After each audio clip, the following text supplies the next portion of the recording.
I adjusted my uniform in the airport restroom mirror, smoothing out the crisp lines of my navy blue blazer. The routine was second nature by now. Pin my name tag in place, ensure my hair was neatly tucked away, and step into the composed, graceful persona of a flight attendant. I had been doing this job for nearly 2 decades, and though the early excitement had settled into a familiar rhythm, there was still something thrilling about the hum of an airport, the anticipation of new destinations, and the fleeting connections made at 30,000 feet. But today was different. Today my son was among the passengers. I still couldn't believe the coincidence when I saw the flight roster that morning. Ethan, my 19-year-old, was on this very flight, heading to visit his childhood friend who had moved abroad for university. He had booked his ticket months ago, and neither of us had realized that I would be assigned to this route until last night when I called him. "Wait," he had said, his voice tinged with amusement. "You're working this flight." I had laughed. "Guess I'll be your personal flight attendant, huh?" He groaned. "Mom, please don't embarrass me." Now, as I walked through the bustling terminal towards my gate, a strange mix of emotions swirled in my chest. Ethan and I had always been close, closer than most mothers and sons, some might say. I raised him on my own after his father left when he was just a toddler, and that bond, forged in quiet evenings of homework at the kitchen table and road trips filled with off-key singing, had never faded. Even as he grew older, becoming more independent, he still confided in me more than most boys did with their mothers. I was grateful for that. Boarding began, and as I greeted passengers at the entrance of the aircraft, my eyes searched for him. When he finally appeared, rolling his carry-on behind him, I felt a rush of warmth. "Good afternoon, sir," I said in my most professional tone, fighting the urge to smile too widely. "Welcome aboard." He smirked, shaking his head. "Really?" I gave him a subtle wink, and he rolled his eyes before stepping past me. As the flight progressed, I kept an eye on him from a distance. He was seated by the window, his headphones in, occasionally glancing outside at the expanse of sky. It was strange seeing him like this, not as my son but as just another passenger. At one point, I stopped by his row under the guise of checking on the passengers. "Anything to drink?" I asked, maintaining my professional demeanor. "Just water," he said, then lowered his voice. "You don't actually have to serve me, Mom." Chuckled. "Consider it a perk." I handed him the bottle and moved on, but for the rest of the flight, I couldn't shake the feeling that something was shifting. Maybe it was just the strangeness of seeing him in this new context, on his own, traveling without me for the first time. Or maybe it was the realization that, soon enough, he would be embarking on his own life, away from me. Ethan looked at me. It wasn't the casual glance of a passenger acknowledging a flight attendant. It was something more, a flicker of curiosity, amusement, and something I couldn't quite place. I had known this boy, this young man, his entire life, yet something about the way he watched me now felt unfamiliar. I adjusted the tray in my hands, keeping my expression neutral. "Everything okay?" I asked softly. He hesitated for a second, then leaned back in his seat, exhaling. "Yeah," he said. "Just weird seeing you like this." "Like what?" He gestured vaguely. "Like at work. You're different. More put together. Professional." He smirked. "It's kinda unsettling." I let out a quiet laugh. "Well, I can't exactly go around nagging passengers to clean their rooms or eat their vegetables, can I?" "No, but you do have a mom voice," he teased. "I bet you use it on unruly passengers." I arched an eyebrow. "You have no idea." His chuckle was warm, but there was still something in his expression I couldn't quite read. I didn't have time to dwell on it, though. Passengers needed their drinks, meals had to be distributed, and I was still on duty. I gave him a quick pat on the shoulder and moved on, though I was acutely aware of his gaze following me as I disappeared down the aisle. The flight was smooth, the soft hum of the engines steady and rhythmic. Passengers settled into their routines, some watching movies, others sleeping, a few lost in books. Ethan, however, wasn't doing any of those things. He was watching me. Every time I glanced his way, I found his eyes following me, filled with a strange intensity. At first, I chalked it up to novelty. He had never seen me in my element, navigating the narrow aisles with practiced ease, responding to passengers with polite efficiency. But as the hours passed, that intensity didn't fade. Eventually, during a rare quiet moment, I found myself near his seat again. I rested a hand lightly on the top of the seat in front of him and tilted my head. "You're staring," I said lightly. Ethan blinked, caught off guard. "What?" Smiled. "You've been watching me for the last hour. Do I have something on my face?" He laughed, shaking his head. "No. Dunno. It's weird seeing you like this." "You said that already." "I know, but it is." He hesitated. "It's like, I never really thought about what you do when you're not Mom." I frowned slightly. "You've always known I was a flight attendant." "Yeah, but knowing and seeing are different," he admitted.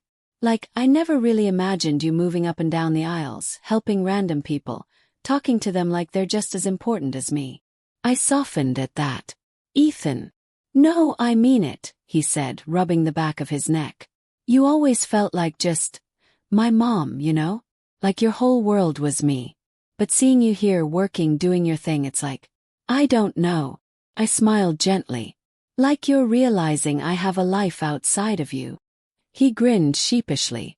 "Yeah, something like that." The honesty in his voice made something in my chest tighten. He had always been mature for his age, but this was the first time I felt him truly seeing me as more than just his mother, as a person separate from him. "I do have a life," I said playfully. "It just so happens that you've always been the best part of it." He rolled his eyes, but his ears tinged pink. "Okay, Mom." I laughed. "Go back to your movie." He sighed but finally picked up his phone, and I moved on, though I couldn't shake the feeling that something unspoken lingered between us. Halfway through the flight, turbulence hit. It wasn't the worst I'd experienced, but it was enough to send a ripple of unease through the cabin. I instinctively steadied myself, placing a hand on the overhead compartment as the plane jolted slightly. A few passengers gasped, gripping their armrests. I turned toward the rows, scanning for any signs of panic. That's when I saw Ethan. He wasn't gripping his seat or looking nervous like the others. He was looking at me. The moment our eyes met, his brows furrowed in concern. I smiled reassuringly. "It's fine," I mouthed. The turbulence lasted only a few minutes before smoothing out. The seatbelt sign remained on for a bit longer as a precaution, but the tension in the cabin eased. I made my rounds, checking on passengers, making sure everyone was settled. When I reached Ethan's row, he leaned slightly toward me. "You good?" he asked in a low voice. I blinked. "Me? You're the passenger. I should be asking you that." He shook his head. "I know you've done this a million times, but still." He shrugged, avoiding my gaze. "Guess I just didn't like seeing you have to hold on like that." A warmth spread through me. "It's sweet that you worry," I murmured. His lips twitched into a small smirk. "Don't tell anyone." Chuckled. "Your secret's safe with me." As the flight neared its final stretch, the cabin was dimmed for passengers to rest. The low hum of the plane created a sort of white noise, lulling many into a light sleep. I finally had a break and slipped into an empty crew seat near the galley, stretching my tired legs. A few moments later, Ethan appeared. "Hey," he said, his voice quieter than before. I raised an eyebrow. "You should be in your seat." "Yeah, well, I saw you sitting here alone." He leaned against the wall, arms crossed. "Figured I'd keep you company." I smiled softly. "That's nice of you." He shrugged but didn't move away. Instead, he looked down at me, something thoughtful in his expression. "I was thinking," he said after a moment. "You spend so much time taking care of people. Passengers, me, everyone." I tilted my head. "That's my job." "I know." He hesitated. "But who takes care of you?" The question caught me off guard. I stared at him, my usually quick-witted mind failing me. Ethan rubbed his neck awkwardly. I mean, you've always been the one making sure I'm okay. Even now, you're working, checking on people, being all, selfless. But like, do you ever just let someone take care of you? I swallowed. That's not really how it works, sweetheart. Maybe it should be, he muttered. Something in my throat tightened. Before I could respond, the intercom dinged, signaling that it was time to prepare for landing. Ethan sighed. Guess that's my cue to go back. He nodded. Yeah. He lingered for a second, then, to my surprise, bent down and pressed a quick kiss to the top of my head. Take care of yourself, Mom, he murmured. And then, before I could respond, he turned and disappeared down the aisle. I sat there, staring after him, my heart swelling in my chest. No matter how high we flew, no matter how far he traveled, my son would always find his way back to me. The hum of the aircraft had settled into a familiar rhythm, a quiet lull that made the cabin feel almost peaceful. Most of the passengers were resting or lost in their entertainment, and I was making my final rounds before we began preparations for landing. Ethan caught my eye just as I passed his row. He pulled out one of his earbuds and leaned slightly into the aisle. Hey, Mom, he murmured, his voice quiet so as not to disturb the passengers around him. I tilted my head. What's up? He hesitated, glancing around, as if embarrassed to ask something so mundane. Can you show me where the restroom is? I smiled, suppressing a chuckle. You could have just asked a crew member like everyone else. Yeah, but then some stranger would have to point it out, and I figured you'd be nicer about it, he quipped, standing up. I shook my head but motioned for him to follow me. Come on, it's just down this way. We weaved through the narrow aisle, past a few passengers who were stretching their legs. I could feel Ethan close behind me, his presence familiar yet oddly new in this setting. It was still surreal, seeing him here, blending into my work world when he had always just been a part of my home life. When we reached the small lavatory door near the galley, I gestured to it. Here you go, sir, I said, giving him a teasingly formal nod. He rolled his eyes but reached for the handle. Just as he did, the plane gave a sudden, sharp jolt. Turbulence. A gasp rippled through the cabin as passengers clutched their armrests. My body instinctively reacted. I reached out to steady myself, but another jolt sent me stumbling forward. Before I could catch myself, the lavatory door swung open from the motion, and I was pushed inside, right into Ethan. The impact sent both of us off balance. My hands instinctively grabbed onto his arms to steady myself, and he reached out, gripping my waist just as another small jolt rocked the plane. And click. The door swung shut behind us. I reached for the handle immediately, but as I twisted it, I realized something was wrong. It wouldn't budge. My stomach dropped. Oh, come on, I muttered under my breath, trying again. Ethan, still holding onto my arms for balance, looked down at me, his brows furrowed. Did we just get locked in here? I exhaled sharply, pressing my forehead against the tiny door. It looks that way. He let out a short laugh, one of disbelief rather than amusement. Mom, he said, his voice dropping into a whisper, we're stuck in an airplane restroom together. Yes, Ethan, I'm aware, I replied, my own voice just as low. For a moment, neither of us spoke. The absurdity of the situation hit us both at the same time. Then, despite myself, I laughed. Ethan groaned, running a hand down his face. This is officially the most awkward thing that has ever happened to me. Oh, you think it's awkward? Shot back. I'm your mother and your flight attendant. You think this is a great look for me? He let out a strangled laugh, shaking his head. Fair point. I sighed, trying the handle again, but it still wouldn't budge. The door had likely jammed from the sudden pressure of the turbulence. This wasn't uncommon. Older aircraft sometimes had doors that stuck if jolted too hard. I pressed the call button, hoping one of my colleagues would hear it and come to our rescue quickly. But until then, we were stuck. The restroom was small. And by small, I meant barely big enough for one person to move comfortably, let alone two. Ethan, at 19, was no longer the little boy who used to fit in the crook of my arm. He was tall, broad-shouldered, and far too big for this space. And now we were quite literally pressed into it together. "I cannot believe this is happening," he muttered, pressing his back against the wall in an attempt to give me space. "Believe it," I sighed, shifting awkwardly.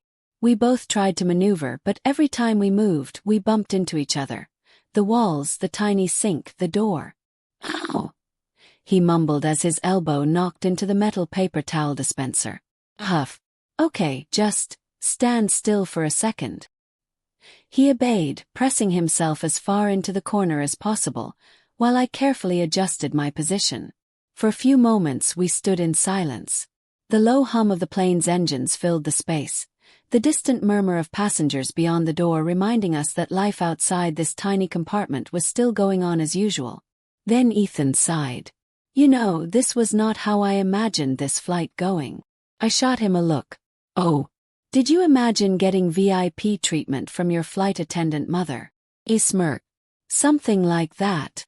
I gave his arm a light, playful shove. "Brat."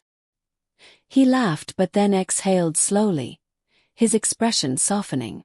After a beat he said, "You know, when you said you'd always be there for me, I didn't think it meant literally being stuck in an airplane bathroom together." I snorted. "I told you I was dedicated." He smiled, shaking his head. "You really are." There was something in his tone, something warm, something grateful. Made me pause. I looked up at him, seeing not just my son but the young man he had become. For so many years it had just been the two of us. Through every challenge, every triumph, we had always been a team. And now, here we were, literally locked in together at 30,000 feet. Ethan must have sensed the shift in my mood because he nudged me lightly with his shoulder. "Hey!" I blinked, looking up at him.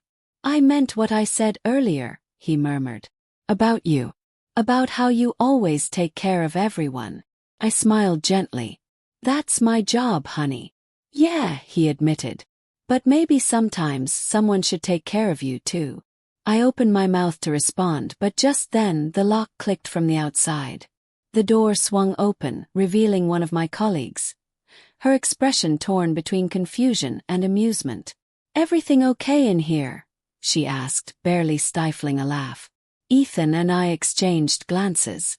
Then in perfect unison we both sighed. Long story. As we stepped out, back into the open space of the plane, Ethan leaned down and whispered, "So, do I get a free upgrade for this trauma?" I swatted his arm, laughing. "Nice try, kid." As I walked back down the aisle, returning to my duties, I could still feel his eyes on me. And somehow, despite everything, I couldn't stop smiling.